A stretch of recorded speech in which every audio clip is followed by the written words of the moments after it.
السلام عليكم ورحمة الله وبركاته. اللهم صل وسلم على سيدنا محمد يا رب العالمين.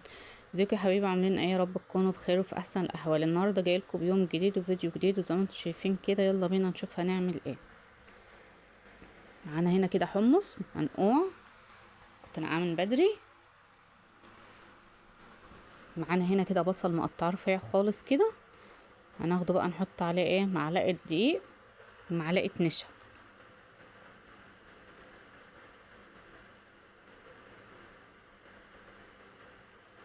عشان طبعا يقرمش كده ويبقى ناشف وحلو، ما يبقاش ايه شارب زيت ولا حاجة.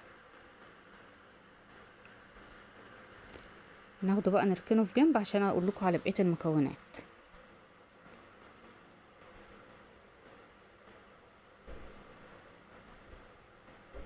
عايزاكم تصلوا على النبي كتير وتنزلوا تحطوا لايكات وتعملوا اشتراك للقناة عشان يوصلكم كل جديد. معانا هنا كده شعرية، معانا نوعين مكرونة، مكرونة صغيرة ومكرونة سباكيتي. طبعا هيتسلقوا، مش هنسلق بقى المكرونة زي ما هي سليمة كده، لا. معانا هنا كده معلقتين توم مفرومين، معانا هنا معلقتين صلصة طماطم، معانا هنا العدس بجبة دوت مغسول وكان منقوع شوية عشان يستوي مع الرز. معانا هنا رز مغسول، معانا هنا عصير طماطم.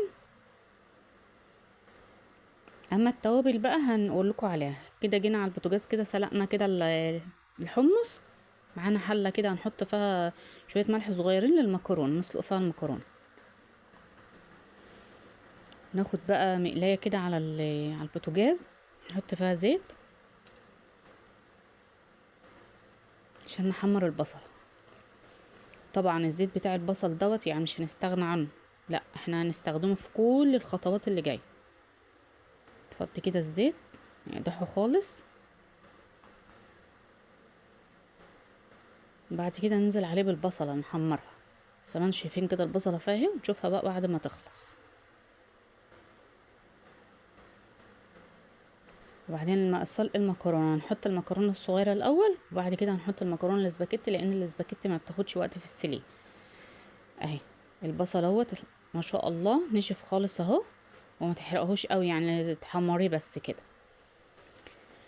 معانا هنا المكرونه هي بتتسلق والحمص اهوت على البوتاجاز بيتسلق برضك. هناخد بقى الحله ديت عشان نعمل الرز والشعريه وكده. نحط فيها بقى شويه زيت من اللي كنا محمرين في البصل، طبعا بيطعم كل اللي احنا هنعمله بيه. هننزل عليها بالشعريه،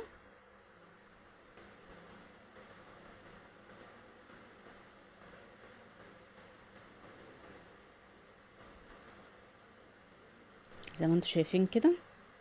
الشعريه بتاعه العدس دي لازم نحمرها شويه، بتاعه الكشري لازم نحمرها شويه عن الشعريه بتاعه الرز العاديه. تمام، زي ما انتم شايفين كده. بعد كده هننزل بقى بالرز.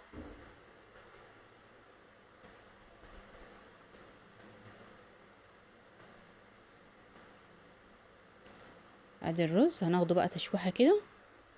بص التشويحه دي بتاخد الرز في حته تانية، خلي طعمه جميل. نشوحها كده شويه وبعد كده بقى ايه نشوف هنعمل ايه.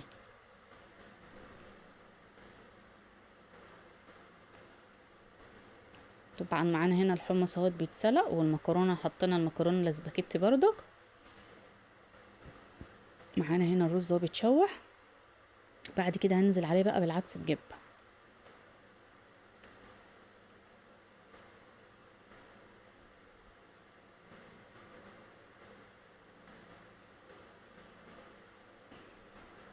نشوحها برضك هي كمان كده.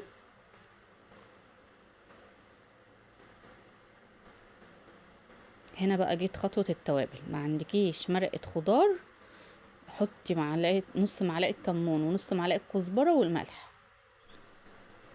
عندك مرقة حطي المرقة والملح بس وخلاص. هنا اهوت الكمون والكزبرة والملح. بعد كده هنقلبها كده ونكون بقى غاليين معانا مية.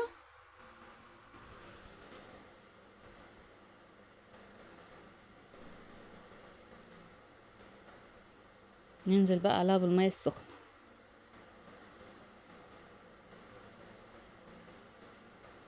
زي ما انتوا شايفين كده. هنغطي الرز بالعدس بالشعرية، بس مش نملاها كتير علشان ما تعجنش معاكي، عشان تكون مفرفرة كده وحلو زي ما انتوا شايفين كده. هنسيبه بقى يغلي وبعد كده نوطي عليه بقى.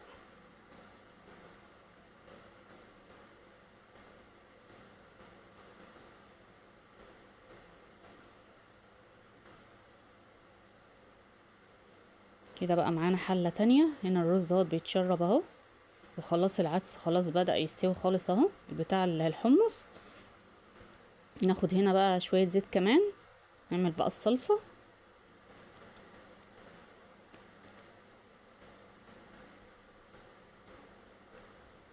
هننزل هنا كده بمعلقة توم كبيرة،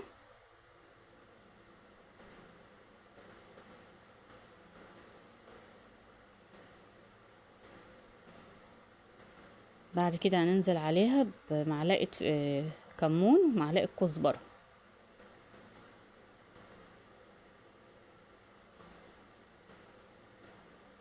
نديها تقليبة كده بقى، شم الريحة هتبقى تحفة، هتجيب لاخر الشارع معاكي.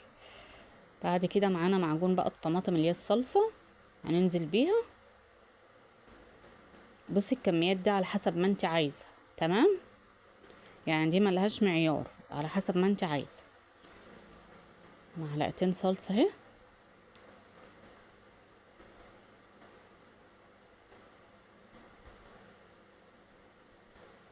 بعد كده هننزل بعصير الطماطم.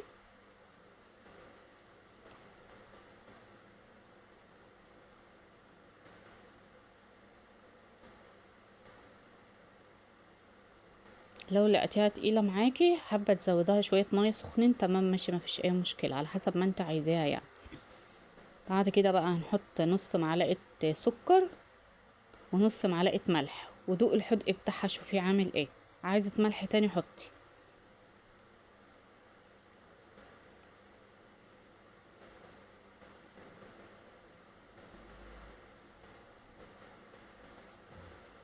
عايزاكم توحدوا الله كتير وتستغفروا وتدعوا اخواتنا في فلسطين كده وغزة، وربنا يا رب ينصرهم يا رب.